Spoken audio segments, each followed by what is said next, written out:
সাবেক সংসদ সদস্য অধ্যাপক মিয়া গোলাম পরোয়ার বক্তব্য রাখছেন বাংলাদেশ জামাত ইসলামীর সংগ্রামী সেক্রেটারি জেনারেল সাবেক সংসদ সদস্য অধ্যাপক মিয়া গোলাম পরোয়ার।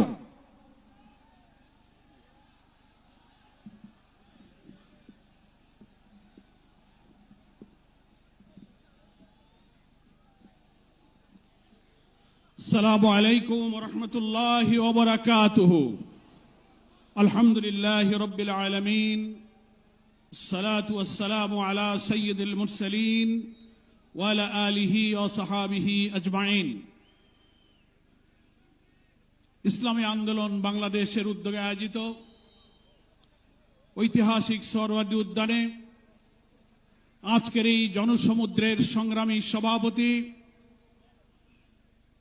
ইসলামী আন্দোলন বাংলাদেশের সংগ্রামী আমির মুফতি সৈয়দ মোহাম্মদ রেজাউল করিম পীর সাহেব চরমনাই, মঞ্চ উপবিষ্ট জাতীয় নেতৃবৃন্দ, সাংবাদিক বন্ধুগণ, আজকের এই সোহরাওয়ার্দী উদ্যান সহ রাজধানী ঢাকার অলিতে গলিতে উপচে পড়া জনসমুদ্রের সংগ্রামী জনতা এবং প্রিয় দেশবাসী, মহান আল্লাহ তাআলার দরবারে আপনাদের সকলকে নিয়ে আমি আরেকবার স্বস্তির সাথে মহান আল্লাহর শুকরিয়া আদায় করছি।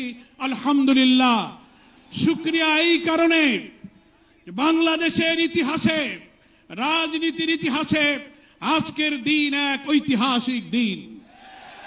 কেন ঐতিহাসিক দিন? মুসলিম উম্মার নেতৃত্বদানকারী দেশপ্রেমিক সকল ইসলামী দল, ব্যক্তিত্ব, স্কলারদের মধ্যে ভিন্নমত থাকা সত্ত্বেও আজকে একটি ঐতিহাসিক ঐক্যের যে পরিবেশ এবং সম্ভাবনা দেখা দিয়েছে, সৈয়দ মোহাম্মদ রেজাউল করিমের আহ্বানে আজকের ঐতিহাসিক মঞ্চে যারা বসে আছেন তারাই হচ্ছে এই ঐক্যের মহাকাণ্ডারী। সংগ্রামী ভাইরা আমার, আজকে নেতৃবৃন্দের উপস্থিতি এবং পীর সাহেবের সংগ্রামী ভূমিকায় তিনি আজকে নতুন ইতিহাসের স্রষ্টা হয়ে ইতিহাসে তার নাম স্বর্ণাক্ষরে লেখা থাকবে। সংগ্রামী দেশবাসী ভাইরা, আমি অন্তর্বর্তীকালীন সরকারের প্রধান প্রফেসর ডক্টর মোহাম্মদ ইউনূস আপনাকে বলতে চাই, আপনিও ন্যাশনাল কনসেনসাস কমিশন যেটা হয়েছে তারও আপনি চেয়ারম্যান, তার কো চেয়ারম্যান করা হয়েছে প্রফেসর ডক্টর আলী রিয়াজকে। আর নির্বাচন কমিশনের প্রধানকে আমি বলতে চাই, আজকের এই সমাবেশ থেকে, এই জনসমুদ্র থেকে এই বার্তা যদি আপনারা বুঝতে ভুল করেন, পিওর পদ্ধতি ছাড়া নির্বাচন বাংলার মানুষ গ্রহণ করবে না। আমি প্রধান উপদেষ্টা, নির্বাচন কমিশনার সকলকে বলবো, আপনি জাতির উদ্দেশ্যে নিরপেক্ষ থাকার অঙ্গীকার করেছেন। আপনার অঙ্গীকারের প্রতি আপনি সাবধান থাকবেন। আপনার কোন কোন ভূমিকায় জাতির মধ্যে কিন্তু সংশয় তৈরি হয়েছে। পরিষ্কার বলতে চাই, আপনি সোজা থাকবেন। আমরা আমাদের জন্য, কোন দলের জন্য আপনার পক্ষপাতিত্ব চাই না।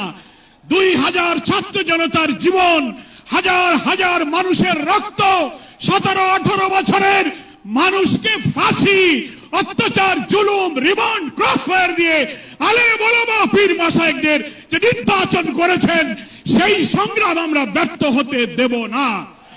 ফলে আপনাকে অবশ্যই জাতির যে দাবি উচ্চকিত হয়েছে, নির্বাচনের লেভেল প্লেইং ফিল্ড আপনাকে নিশ্চিত করতে হবে।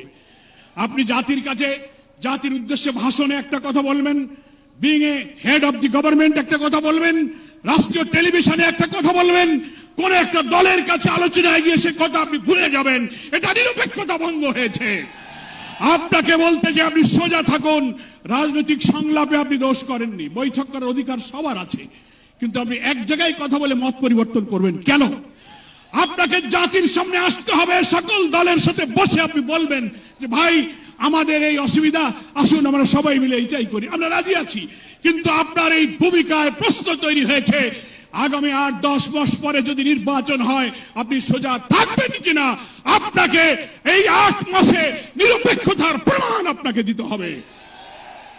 আপনাকে নির্বাচনের আগে যে শর্ত, মানবতা বিরোধী গণহত্যাকারীদের বিচার অবশ্যই দ্রুত দৃশ্যমান করতে হবে।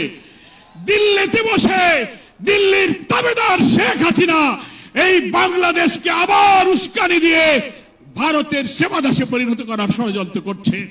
অবিলম্বে নির্বাচনের আগে এই বিচার আমরা দৃশ্যমান দেখতে চাই।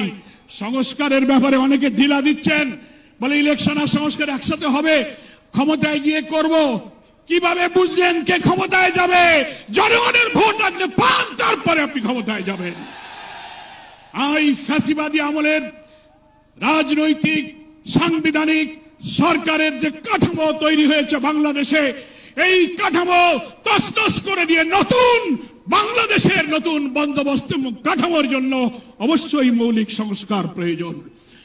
এই প্রশাসনিক ব্যবস্থার মধ্যে আমরা নতুন কোন ফ্যাসিবাদ, নতুন কোন হাসিনার আমরা জন্ম দিতে চাই না। এই জন্য সংস্কার আমাদেরকে করতে হবে। আন্দোলনের শহীদ আহত যারা, তাদের চিকিৎসা এবং পুনর্বাসন করতে হবে। প্রবাসী 1,10,00,000 ভোটার, তাদেরকে ভোটাধিকারের ব্যাপারে আপনাকে নিশ্চিত করতে হবে। স্থানীয় সরকার নির্বাচন আগে দিতে হবে। জুলাই সনদ এবং ঘোষণাপত্র অবশ্যই, জুলাই বিপ্লবের বার্ষিকী আমরা 1 তারিখ থেকে 8 আগস্ট পালন করব। এর মধ্যেই জুলাই সনদ এবং জুলাই ঘোষণাপত্র আপনাকে বাস্তবায়ন করতে হবে। সংগ্রামী দেশবাসী, বাংলাদেশ জামাত ইসলামীর সংগ্রামী আমির ডাক্তার শফিকুর রহমান, তিনি পীর সাহেব চরমনাইকে এবং আপনাদের সহ সকল দেশবাসীকে জামাত ইসলামীর পক্ষ থেকে সালাম এবং শুভেচ্ছা জানিয়েছেন। তিনি জাতীয় ঐক্যের জন্য যে ঐতিহাসিক ভূমিকা রেখে চলেছেন, আমি মনে করি চরমনার পীর সাহেব সেই চেষ্টার ক্ষেত্রে একটি গুরুত্বপূর্ণ ঐতিহাসিক উদারতা, অবদান, মহব্বত রেখে ইতিহাসের একটি স্রষ্টা হয়ে তিনি থাকলেন। আগামী দিনে জাতীয় ঐক্যের মধ্য দিয়ে নতুন ফ্যাসিবাদের জন্মকে আমাদের ঠেকাতে হবে। আমরা এই ঐক্যের পেছনে চরমনার পীর সাহেবের যে উদারতা, যে আন্তরিকতা, যে মহব্বত, তার মাধ্যমে তিনি যে গুরুত্বপূর্ণ ভূমিকা পালন করেছেন, আমরা দেখতে পাচ্ছি ইতিমধ্যেই বাংলাদেশের গ্রামে গঞ্জে, শহরে, নগরে, বন্দরে ওলামায়ে কেরাম, মুসলিম উম্মাহর নেতৃত্বদানকারী জনগণের এই ঐক্যের পরিবেশ দেখে, আজকে এক মঞ্চে দেখে গ্রামে গ্রামে ঐক্যের জোয়ার শুরু হয়েছে। আসুন ভেদাভেদ, ভিন্নমত পরিহার করে মুসলিম জাতি সত্তা মূল্যবোধ রক্ষার জন্য আল্লাহ তাআলার দ্বীনকে পার্লামেন্টে নিয়ে ন্যায় বিচার, সুশাসন, বৈষম্যহীন এক নতুন সমৃদ্ধ মানবিক বাংলাদেশ গড়ার জন্য আমরা ঐক্যবদ্ধ থাকব। সকলকে ধন্যবাদ। বাংলাদেশ জিন্দাবাদ। ওমা তৌফিক ইল্লা বিল্লাহ। আসসালামু আলাইকুম ওয়া রাহমাতুল্লাহি ওয়া বারাকাতুহু।